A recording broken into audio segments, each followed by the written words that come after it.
By elections రాబోతున్నాయి కదనా, మరి ఎవరు గెలుస్తారని మీరు అనుకుంటున్నారు? మా నినాదం ఒక్కటే, బై ఎలక్షన్లు వచ్చినాయి, కాకపోతే టీఆర్ఎస్ వాళ్ళ ప్రభుత్వ పనితీరు చూసిర్రు, టీఆర్ఎస్ వాళ్ళ ఎమ్మెల్యే పనితీరు చూసిర్రు ప్రజలు.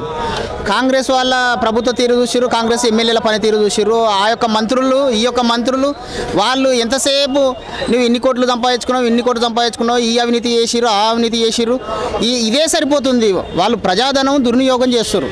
అసెంబ్లీలో కానీ వాళ్ళ సమావేశాల్లో కానీ ఒకరిపై ఒకరు దుమ్మెత్తి పోసుకోవడమే తప్ప వాళ్ళు తెలంగాణ రాష్ట్రానికి, తెలంగాణ ప్రజలకు చేసింది అయితే ఏమీ లేదు.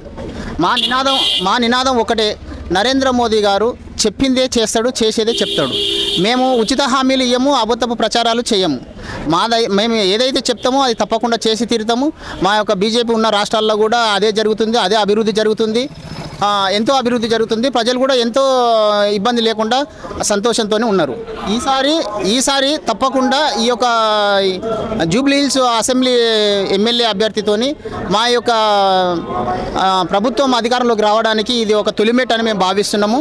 ఈ యొక్క సీటుతోని మేము వచ్చే ఎలక్షన్లలో బీజేపీ ప్రభుత్వం తెలంగాణలో ఏర్పడుతుందని మేము ధీమా వ్యక్తం చేస్తున్నాము.